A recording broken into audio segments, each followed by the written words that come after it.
News Central now at this hour begins in the world of sport, where the chairman of Nigeria in Diaspora Commission, Abike Dabiri-Erewa, has strongly condemned the mistreatment of Nigeria's Super Eagles by Libyan authorities. The team, en route to Benghazi for a match against Libya, had their flight diverted to a remote airport and were stranded for over 13 hours without food or water. Dabiri-Erewa stressed the danger of road travel in Libya due to the country's instability and urged immediate action to ensure the players' safety. She called on CAF to address the issue and expressed confidence that the Ministry of Sport and NFF will take appropriate steps. The Super Eagles are asked to stay calm as the situation is resolved. The federal government has summoned Libya's Charge d'Affaires to resolve the situation involving its national football team, the Super Eagles, who were stranded for over 12 hours after arriving in Libya. The team arrived at the North African country for the return leg of the 2025 African Cup of Nations qualifiers after beating the Mediterranean Knights of Libya 1-0 in Akwa Ibom last Friday.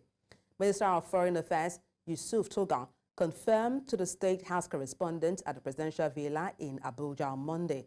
Toga said the Super Eagles were redirected to an airport without aviation fuel, leaving them stranded. We'll come back to more sports stories, but much later in the course of the bulletin. And now to other news, where President Bola Tinubu has acknowledged the significant economic challenges in Nigeria, similar to many nations around the world. Represented by Vice President Kashim Shettima, he made this known at the 30th anniversary of the Nigerian Economic Summit in Abuja. He stressed the importance of prioritizing economic diversification to achieve sustainable growth.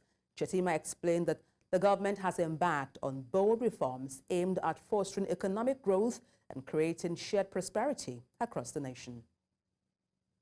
This year's summit, collaborative action for growth, competitiveness and stability, could not be more appropriate, as it encapsulates the pressing need for concerted efforts to address the multidimensional issues we currently face.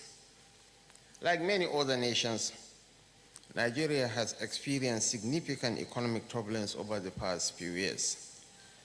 The challenges have been global as well as domestic, ranging from the COVID-19 pandemic and fluctuating oil prices to internal security issues, inflation and structural weaknesses in our economy, such as over-reliance on oil revenue and lack of economic diversification. Your Excellencies, distinguished ladies and gentlemen, Nigeria's growth trajectory has been volatile, heavily dependent on oil revenues, and unable to create enough jobs to keep pace with our rapidly growing population. As a nation, we must prioritize economic diversification.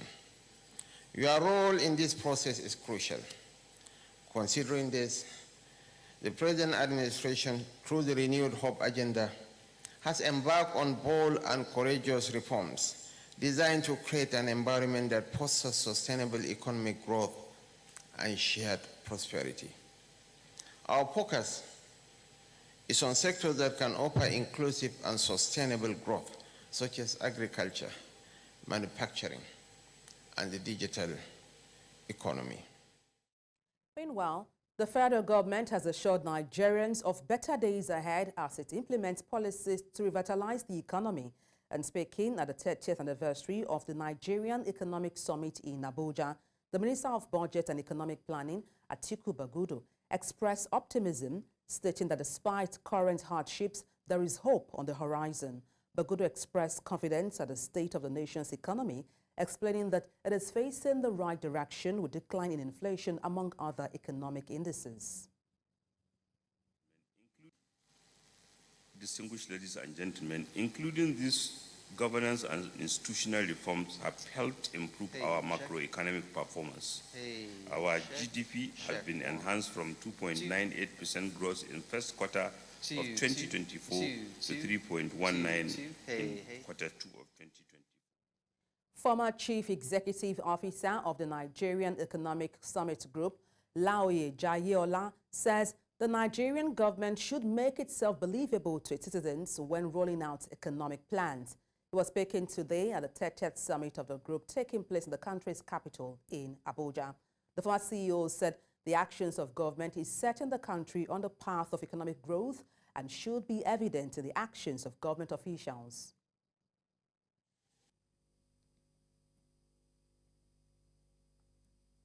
No true reforms does not have its price. And I want government to realize that, yes, they just need to make themselves believable. It's tough. And I'll tell people, the only way I can make myself believable is the way I lead my life. So if I ask somebody, tighten your belt, I must show that I am actually tightening my belt.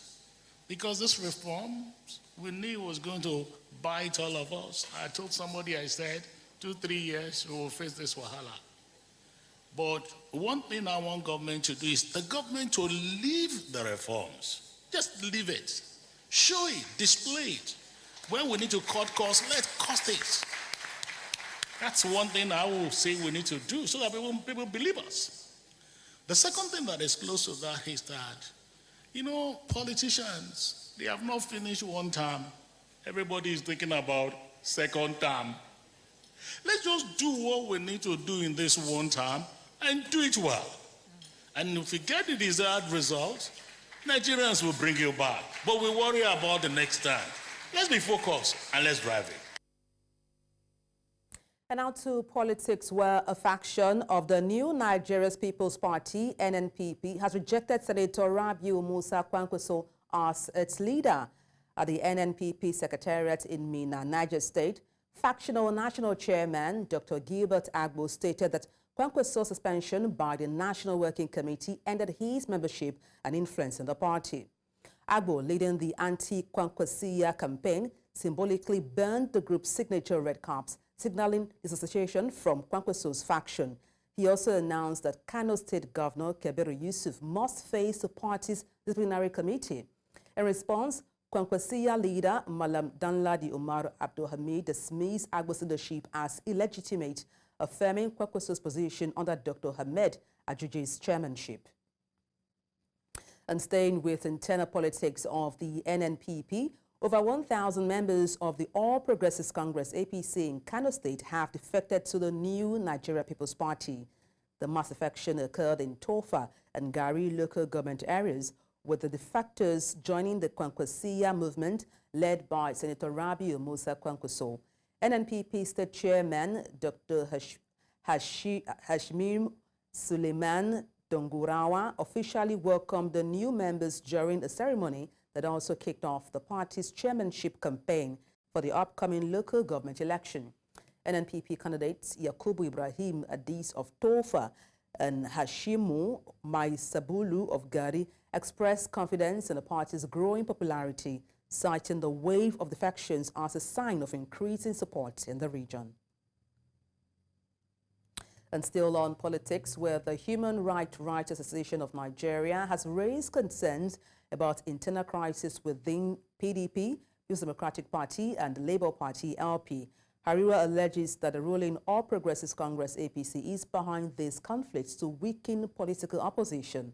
In a statement by National Coordinator Emmanuel Onwubiko, Hariwa likened APC's actions to China's authoritarian model, claiming the party is sowing discourse within opposition ranks. The group cited the appointment of ex-PDP Governor Nyesom Wike as FCT Minister and the tenure controversy of Labour Party Chairman Julius Abure as examples of APC interference. Hariwa also condemned the government's economic policies, accusing the APC of fostering poverty to create dependency on state handouts. Factional acting national chairman of People's Democratic Party, PDP, Yayare Mohammed, said he has assumed duty days after his appointment into position by a section of the party's National Working Committee, NWC. Mohammed is said to have disclosed this in a statement on Sunday in Abuja. He added that he would be fair to all members irrespective of their status, position or state. Mohammed, who is the national treasurer of the PDP, was appointed the acting chairman by a faction led by the National Publicity Secretary, Adebola Ologunagba on Friday after it announced the suspension of Umaru Damago, who has been acting in that position since 2023, and the National Secretary, Samuel Anyanwu. PDP Governors Forum is said to have scheduled an emergency meeting for Monday to address various concerns surrounding the party's future. A pro-democracy group, the Initiative for Democratic Advancement and Free Speech, has called for calm in Edo State 3 weeks after the Independent National Electoral Commission, INEC, declared Senator Monday Okpeholo as governor-elect.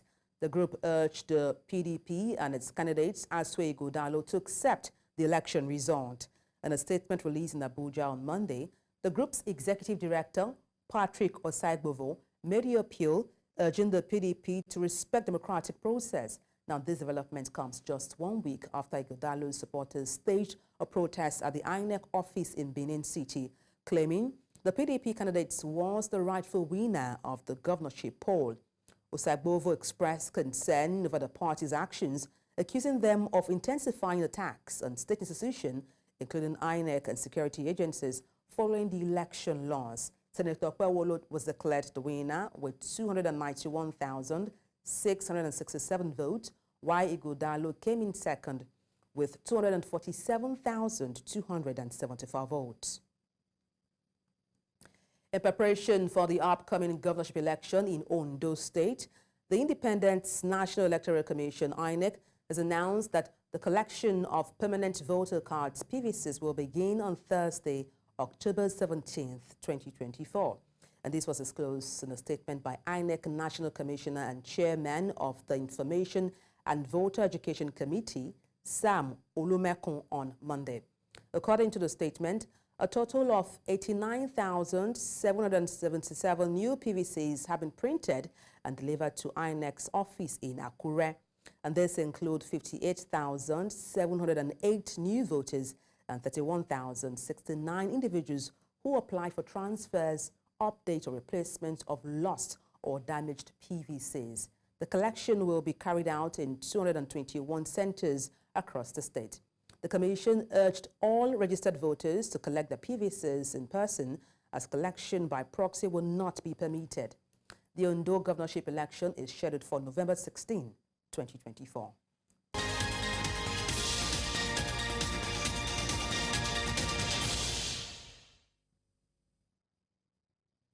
Thank you for staying tuned. And now let's cross live to Abuja, where we have our correspondent covering the Nigerian Economic Summit Group, the 30th edition.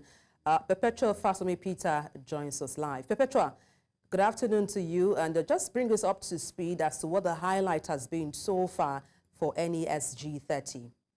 For NES 30, I think it has lived up to, its name or its purpose, because when you look at the theme, like we have reiterated and, subsequently today or since today, the theme is collaborative action for growth, competitiveness, and stability. That, of course, has been the theme. And we have seen that some of the conversations that have erupted, or some of the conversations that we've seen here, center around all of that. Talking about the high point was when the Vice President, who was representing the President, Bola Ahmed Tinubu, gave his speech. And during his speech, to a very large extent, what he was saying was that, the administration is doing their very best, and that the administration is, forward-facing, and the policies that have been implemented by the administration so far are what the country sort of needs, and it's like a correction of some of the things, some of the wrong policies that the country, or let's say past governments, have sort of implemented, that they are trying to right, and all of that. That's one. And then he also said something. He said that we need to learn to market our country, Nigeria. He said the marketing the country will do us no good, as this will, of course, probably give the wrong impression to investors. That was one of the things he said. And apart from that, we also had someone that's Indemit Gill, chief economist from World Bank, and then he was saying a lot of things about how that Nigeria actually had the opportunity to make things work some years ago. He said what has happened to Nigeria is that some of its policies have actually not really helped it, and that's why Nigeria is where it is today. He talked about the forex policy of Nigeria, and of course that talks about when we used to have so many exchange rates. That's the former region where we had so many exchange rates. And then he talked about so many things really that was wrong with Nigeria before now. And for him, he also believes that the twin policy of this administration, that's when you talk about whether it's fuel subsidy removal or you also talk about the foreign exchange harmonization.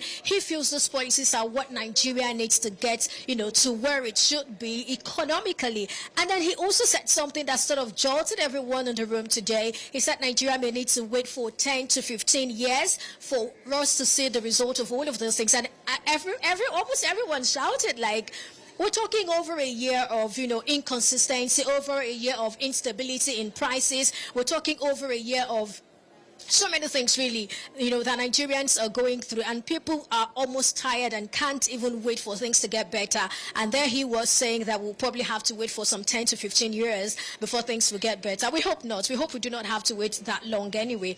But basically that's it. And we also have, we had the Minister for Budget and Economic Planning, and for him, he was reeling out some of the things, some of the policies, especially from the fiscal side, that have been implemented, and how that these policies are beginning to help Nigeria see, some changes. He talked about, some plants and some of the things really that have started. I think I'll just probably look at my paper and see one of the things he said.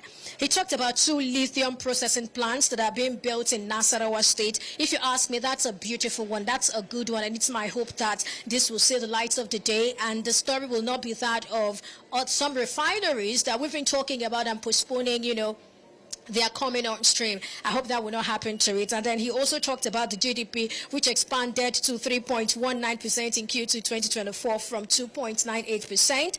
And then he said the economy is facing the right direction, and that the theme, of course, for this year's NES sort of reflects the critical imperative to improve the lives of all Nigerians. I think it's also important to say that the NES is actually organized by NESG in collaboration or under the patronage of the Federal Ministry of Budget and Economic Planning. So that was why he was talking and sort of owning the program and the project and all of that while he was speaking. So basically, these are the things we're looking at. And I think it's also important to look at some of the things that Indemil said. He talked about how the Nigeria and Norway were on the same, they have sort of the same issues, but what happened was that while Norway stayed on its policies, Nigeria has been, having this policy somersault. It starts with some reforms, and it doesn't see those reforms through. He talked about the years 2003 to 2007, saying that those were the years where Nigeria started its reforms, and, at that point there was consistency, but moving forward there was no consistency, and that's why Nigeria is where it is today. And he says that Nigeria really needs to begin to do a lot of things to change the story, to change its trajectory, to make sure that, Nigeria will see the results that it seeks to see. I think I would just probably try to see if I have 1 or 2 things from him, because I feel it's sort of instructive to talk about some of the things he mentioned. Let me try to see. Well, Perpetua, we'll check in back with you as we progress with the news. We'll still get in touch with you for details on that, conference, the NES G30. Well, thank you so much so far for that detailed summary. Perpetua Fasumi Peter, our correspondent live in Abuja. A 2-story building has collapsed on Amusu Street in the Orile-Gomo area of Lagos State. According to reports, the incident occurred in the early hours of Monday, sending nearby residents scrambling for safety. An official from the Lagos State Emergency Management Agency, LASEMA, confirmed the incident. According to the anonymous source, no casualties were recorded as residents of the building had been evacuated prior to the collapse. Emergency responders are currently on the scene, working to manage the situation and secure the area. The cause of the collapse remains unknown, and authorities are expected to launch an investigation into the structural failure.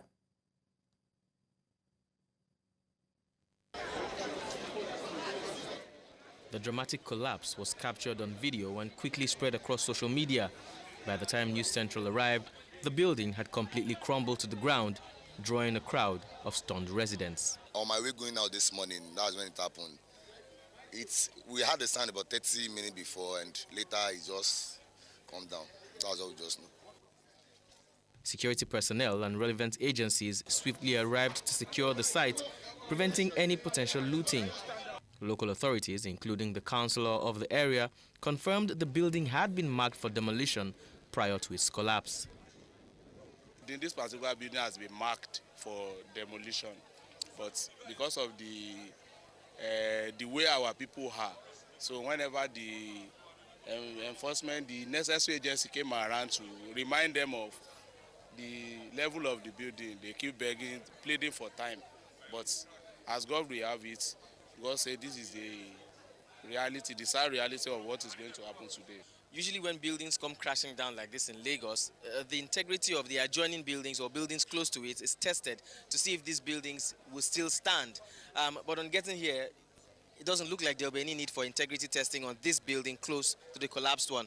It's clear that the building itself is not worthy of standing and certainly will be brought down. As with similar incidents in Lagos, occupants had been instructed to vacate the building well in advance. The chairman of the local council development area expressed hope that this latest collapse will serve as a lesson, reinforcing the need to heed warnings to prevent future tragedies. It can't because you want to use house free that you want to kill yourself. Assuming anybody dies today, it's going to give the council problem. It will concern the governor. It's going to give everybody issue. So why are you now risking your life? And before house can come down like this, in Yoruba land, it is throwing stone. We believe it in Yoruba land. So, and our people will see that there is no problem until when problem now arrive. While today's collapse ended without casualties, it serves as a stark reminder of the dangers posed by distressed buildings in the city. Authorities continue to urge residents to cooperate with safety regulations to avoid potential disasters. While residents of the community are glad that there are no casualties recorded this time, authorities are once again reiterating that buildings like this one that came down will continue to be marked for demolition as long as they seem to no longer be fit for habitation. They once again are putting out warning to residents that once the buildings begin to show signs, they should evacuate such buildings to avoid tragedies. In Lagos for News Central, I'm Bernard Akede. Residents of Adebola, the headquarters of Itsako East local government area of Edo State, on Sunday burnt down a police station after the kidnap and killing of a young boy in the locality. According to reports, the victim was killed despite ransom being paid, and his mobile phone was later traced to a Fulani settlement in the area. The user was arrested and handed over to the police. Trouble, however, broke out when youths in the community alleged that the suspected kidnappers and organ harvesters were purportedly being protected by the police. Several persons were reported killed and vehicles inside the police station set ablaze. The Assistant Inspector General of Police, AIG Zone 5, Arongwa Odo, and the Commissioner of Police, Nemi Edwin Uwo, paid a visit to the place to restore order and have on-the-spot assessments. Thank you for staying with us. The Northeast Development Commission has announced an urgent review of the Allied Dam reconstruction project valued at 1.2 billion naira. And this was shortly after the leadership of the NEDEC observed the catastrophic effect of recent floods in Borno State. News Central's Umaru Kirawa tells us more. This is the present water level at the Alo Dam that recently broke down, leading to flood disaster that devastated Maiduguri, Jere, and other parts of Borno State. The floods have raised concerns about the dam's integrity and the effectiveness of the planned reconstruction. You know, each contract carries some terms of reference, but unfortunately in this occasion we have some kind of a force majeure which affected or will affect both the contracts and other contracts as the case may be. So we're here today to assess what has happened after the flooding and see how it affects the general conception of the project and to devise some way forward to continue the contract as it is or modify it as the case may be. The NEDC officials are exploring enhanced engineering solutions and community engagement strategies to safeguard against future flooding while ensuring that essential water resources are maintained for local residents. Kazinde kolonde njie samma gabade aba urzina apiso kolonde songalunde sarumde sa dugbanze zona bana manin. Nji aloe zona rikoi. Experts say the reconstruction of the Alo Dam project will help local agriculture and water supply, stressing that a robust reconstruction plan is crucial to prevent future disasters. If you ask me whether there was anticipation or notice of this extent of flood, I would say no. But definitely we knew there was a problem, and it was a problem we are trying to solve. It was rainy season, as you know, and then water was there, so it's not easy to solve. So it was 1.2 billion. Our project site was just the spillway, but now just adjacent to it, we have a new channel of water. That was a major problem. So, and it's just by the side. We are committed to all these projects and other projects in the Northeast, and we are hoping that we can see a way to continue with this project. Definitely not as it is, probably in some modified way. Comprehensive report of the extent of damage of Alau Dam, as well as the damaged Jere Baul Road project, is what the NEDC awaits to commence reconstruction. In Maiduguri for News Central, Umaru Kirawa. The Kogi State government has once again appealed to the federal government and international donor agency for urgent assistance as devastating floods have displaced over 200 communities in the state. Addressing journalists in Kotankafe on Monday, the State Commissioner for Information and Communications, Honorable Kingsley Fanwo, warned that the state is on the brink of a major humanitarian crisis with nearly 2 million people left homeless by the flooding. Fanwo urged the National Emergency Management Agency, NEMA, to act swiftly, stating that Kogi State is already overwhelmed by the disaster. He noted that the state government had established a flood disaster response team led by Deputy Governor to support affected communities. The hardest hit areas include Lokoja, Adafi, Ofo, Ajaukuta, Ida, and Ibaji local government areas. The governing Frelimo party in Mozambique has won in the capital city of Maputo in a tense vote, widely expected to keep Frelimo in power. Vote counting began on Wednesday for the presidential and parliamentary election, with our outgoing president Felipe Nyusi stepping down after the limit of 2 terms in office. His party's candidate, Daniel Chapo, won in Maputo with 54% of the vote. Independent candidate Venancio Mondlane, backed by the small party Podemos, obtained 34% of the vote, while Osufo Mohamed of the main opposition party Renamo garnered 9.6%.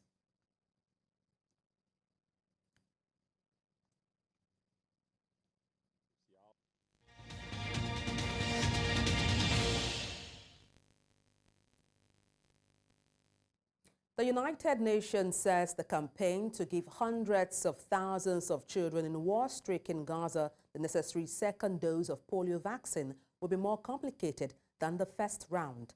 The United Nations Agency for Health and Children said they were gearing up to start providing follow-up doses to some 591,700 children under the age of 10 across Gaza from Monday. The vaccination campaign began after the first confirmed polio case in 25 years was reported in the besieged Gaza Strip.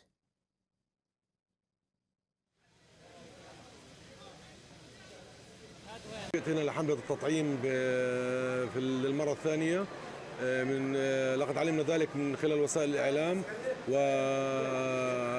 ورسائل توجهت لنا من وزارة الصحة الفلسطينية على جوالاتنا للحث على تطعيم الأطفال لمدى أهمية تطعيم هذا للطفل والأمراض المعلومة في أثناء الحرب، فيجب على كل ولي أمر أن يهتم بالنسبة للمرحلة الثانية هذه جرعة معززة لتطعيم ضد فيروس شلل الأطفال بالإضافة اللي هو لفيتامين A. طبعا اليوم هو أول يوم احنا شغالين في الحملة، في إقبال كويس، الناس مقتنعة في التطعيم وبعدين في اللي هو الفيتامين A اللي هو المقوي لجهاز المناعة. طبعا الحرب كانت سبب نزوح الناس من بيوتهم ووجودهم في الخيام وعدم وجود بنية تحتية موجودة والمية المجاري ومية البنية التحتية هذه المهدمة طبعا حتكون سبب في انتشار شلل الأطفال عند الأطفال.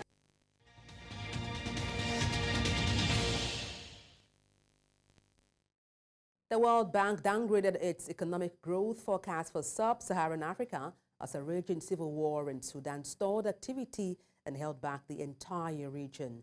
Sub-Saharan Africa will likely grow 3% this year, somewhat lower than an April forecast of 3.4%, the Washington-based lender said in its Africa Pulse report published on Monday.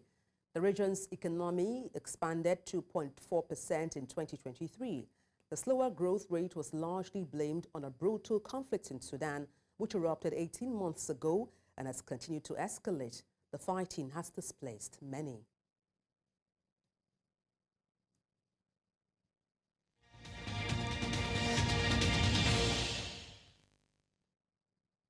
The chairman of Nigerian Diaspora Commission, NIDCOM, Adebola, has strongly condemned the mistreatment of Nigeria's Super Eagles by Libyan authorities. The team, en route to Benghazi for a match against Libya, had their flight diverted to the remote airport and was stranded for over 13 hours without food or water. Adebola stressed the danger of road travel in Libya due to the country's instability and urged immediate action to ensure the players' safety. She called on CAF to address the issue and expressed confidence that the Ministry of Sports and NFF would take appropriate steps. The Super Eagles are asked to stay calm as the situation is resolved.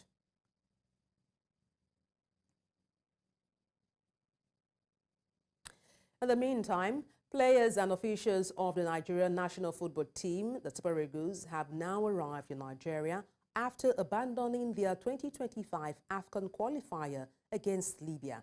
And this comes after the Libyan government succumbed to pressure from external bodies to refuel the team's chartered jet and allow them to depart.